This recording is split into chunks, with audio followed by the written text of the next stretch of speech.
और आपको लिए चलते हैं सीधा बीजेपी की प्रेस कॉन्फ्रेंस में राहुल गांधी पर हो रही है। कांग्रेस पार्टी और राहुल गांधी पूरे देश के ओबीसी समाज का सरनेम लेकर के जो उन्होंने अपशब्द कहे हैं उसके दोषी हैं। राहुल गांधी व्यक्तिगत रूप से और न्यायिक निर्णय का सम्मान सबको करना चाहिए। सर, कांग्रेस पार्टी हो चाहे राहुल गांधी हो, माफी मांगना तो दूर, वो कहते हैं कि उन्होंने कुछ अपशब्द कहे नहीं है। दूसरा, फ्रीडम ऑफ स्पीच का हवाला देते हैं। ऑपोजिशन पार्टीज की मीटिंग हो रही है, आज मार्च बुलाया गया है, किसी के फ्रीडम ऑफ स्पीच एब्सोल्यूट किसी को गाली देने की नहीं होती।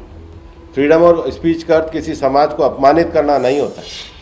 पूरे समाज के लिए अपशब्द चोर का इस्तेमाल करना फ्रीडम ऑफ स्पीच नहीं है, ये फ्रीडम ऑफ स्पीच का दुरुपयोग है। कोई भी ओबीसी समाज को सम्मानपूर्वक रहने का, अपना जीवन करने का, अपना टाइटल रखने का अधिकार है।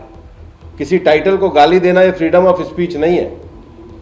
किसी टाइटल को गाली देना ये निश्चित रूप से देश के करोड़ों सामाजिक रूप से उत्थान करने वाले समाजों का अपमान है जो राहुल गांधी ने किया। Sir, Mohit from times now. Sir, जिस प्रकार से कांग्रेस के रिएक्शंस आए हैं, कांग्रेस पार्टी, क्योंकि ये कोर्ट से ऑर्डर आया है, कांग्रेस पार्टी टाइमिंग पे सवाल उठा रही है। कह रही है कि जब राहुल गांधी ने अदानी का मुद्दा उठाया उसके बाद से ये सब जो वर्डिक्ट आए हैं, तो कोर्ट के फैसले पे सवाल उठाया जा रहा है, जबकि कोर्ट में पूरा, जैसा आपने बताया, ड्यू प्रोसेस हुई है। और आज वो कह रहे हैं कि मार्च भी करेंगे, प्रोटेस्ट भी करेंगे, और कल भी पूरे देश भर में कांग्रेस की यूनिट ने सर प्रोटेस्ट किया था।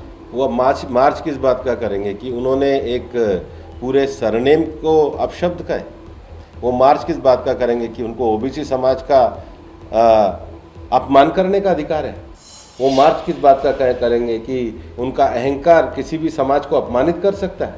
वो मार्च किस बात का करेंगे कि देश जब आगे बढ़ रहा है, देश के छोटे छोटे समाज आगे बढ़ रहे हैं तो उनको अपमानित किया जाए। वो मार्च किस बात का करेंगे कि कोई न्यायिक निर्णय हो तो मार्च किया जाए। इस देश में स्वतंत्र न्यायपालिका है, कानून का अपना काम करने का तरीका है, कानून का निर्णय देने का तरीका है। 4 साल से एक केस चल रहा था, 4 साल से वो केस में अपीयर हो रहे थे, उनके वकील अपीयर हो रहे थे। तो क्या ये देश के न्यायपालिका का भी अपमान नहीं है? सर, जिस तरह से लगातार हंगामा हो रहा है, बजट जो है वो पास नहीं हो पाया है। आज सरकार कोशिश करेगी कि बजट को पास किया जाए, लेकिन क्या यह स्वस्थ लोकतंत्र होगा कि बजट को बिना चर्चा के पास करवा दिया जाएगा? इसके लिए पूरी तरीके से विपक्ष जिम्मेदार है। बिजनेस एडवाइजरी कमेटी की मीटिंग में आते हैं, बिजनेस एडवाइजरी कमेटी में टाइम अलॉट होता है, सरकार की तरफ से बिजनेस प्रपोज किया जाता है, सरकार की तरफ से प्रश्नों का जवाब देने की मंत्रियों की तैयारी की जाती है। और मेरे को समझ में नहीं आता है कि बिजनेस एडवाइजरी कमेटी जो सदन को चलाने का तरीका है, उसका निर्णय देने के बाद क्यों ये लगातार हंगामा कर रहे हैं, क्यों ये संसद को चलने नहीं दे रहे हैं। इसके लिए तो विपक्ष और मुख्य रूप से कांग्रेस पार्टी जिम्मेदार है। जब एक बार सदन में तय हुआ कि वेल के अंदर आकर के नारेबाजी कराना, प्ले कार्ड कराना, ये अपने आप में सदन का अपमान है। जो लोग सदन का अपमान कर रहे हैं, जो लोग सदन को चलने नहीं दे रहे, वही सदन पर विदेशों में जाके प्रश्न चिन्ह उठा रहे हैं। ये तो इनकी कथनी और करनी में अंतर है। Sir, ex member of parliament Renuka Chaudhary भी कह रही है कि मुझे शूर्पणखा कहा गया था प्रधानमंत्री द्वारा, और मैं भी एक डेफेमेशन केस उन पर फाइल करना चाहूंगी। उनकी टिप्पणी है। मुझे उसकी जानकारी नहीं। सर, इसके अलावा जो है कल राहुल गांधी के ऊपर जो फैसला है उसके बाद कई ऐसे दल, अरविंद केजरीवाल के जो नेता हैं वो भी उनके समर्थन में खड़े हुए, जो अभी तक जो थोड़ी सी दूरी बनाए हुए थे। हमको देश में राजनीतिक समझ इस बात की करनी चाहिए कि किसी भी नेता को किसी भी ओबीसी समाज का अपमान करने का अधिकार नहीं है। हमको देश में राजनीतिक समझ विकसित करनी चाहिए कि सभी को अपनी भाषा पे नियंत्रण रखना चाहिए। हमको देश में एक स्वस्थ राजनीतिक विचार और एक स्वस्थ राजनीतिक बहस के सारे अवसरों का उपयोग करना चाहिए। जो लोग सदन को चलने नहीं दे रहे, जो लोग सदन का लंदन में जाकर प्रश्न चिन्ह उठा रहे हैं, जो लोग सदन की निष्पक्षता के और भारत के लोकतंत्र पर प्रश्न चिन्ह उठा रहे हैं, जो लोग लगातार इस प्रकार के अपशब्दों का इस्तेमाल कर रहे हैं, उनके सारे नैतिक अधिकार लोकतंत्र में जो हैं वो अपने सारे नैतिक अधिकारों से भी गिर रहे हैं। सर, एक आईपीसी के रूल के तहत अगर 2 साल तक की अगर किसी को सजा होती है, उसके बाद वो उसकी सदस्यता चली जाती है। क्या आपको लगता है कि राहुल गांधी की सदस्यता जानी चाहिए?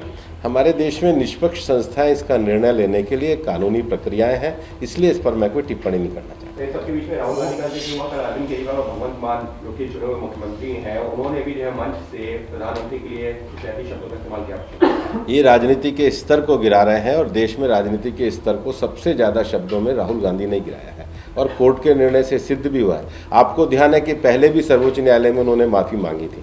लेकिन ये एक तरीके से लगातार ऑफेंस करने वाले व्यक्ति के रूप में अपने आप को प्रमाणित कर रहे हैं, जो किसी भी राष्ट्रीय नेता को शोभा नहीं देता। सर एक सवाल सर, आप एक वरिष्ठ नेता हैं अपनी पार्टी के, आप मंत्री भी हैं, जिस प्रकार से संसद में सब कुछ चल रहा है, आज फिर कांग्रेस यही मुद्दा उठाएगी सर राहुल गांधी का, संसद नहीं चल पा रहा, जो टैक्स पेयर मनी है सर वो जो है बहुत ज्यादा लॉस में जा रहा है सर, क्या कहेंगे सर? विपक्ष का गैर जिम्मेदार पूर्ण रवैया, विपक्ष के द्वारा लगातार बिजनेस एडवाइजरी कमेटी में आने के बाद कमिटमेंट करने के बाद भी संसद को ना चलने देना, संसद को लंदन पर जाकर विदेश की धरती पर अपमानित करना और यहाँ संसद को ना चलने देना, ये कांग्रेस का जो एक देश का लोकतंत्र विरोधी रवैया है वो दर्शाता है। Thank you. तो केंद्रीय मंत्री भूपेंद्र यादव को आप सुन रहे थे, राहुल गांधी पर हमलावर हो रहे थे और साफ तौर पर कि ओबीसी समाज को बदनाम किया है राहुल गांधी ने, और जो सजा हुई है वो कोर्ट ने सजा दी है, उसमें बीजेपी का कोई लेना देना नहीं। साथ ही साथ सवाल ये कि संसद को कांग्रेस पार्टी नहीं चलने दे रही है, विपक्ष पर भी हमलावर हुए, पूरे विपक्ष पर, कि जो विपक्ष है वो संसद को नहीं चलने दे रहा है, और लगातार लंदन में जिस तरह की बातें की गई उसके बाद संसद को ना चलने देना ये कहने की देश के हित में नहीं है। हर अपडेट आप तक पहुंचाते रहेंगे। क्या मजबूरी है मेरी, बताइए। मैं अभी आपको बताती हूँ कि मैंने ओए होए होए होए नमकीन के चटकारे लेते हुए टकटकी मार के डिबेट शो को पॉज रिपीट कर करके देख रहे हैं जोगिंदर जी। इनकी तरह आप भी देखें अपनी फेवरेट डिबेट्स को रिपीट कर, और डाउनलोड कीजिए एबीपी लाइव ऐप अपने स्मार्ट टीवी पर।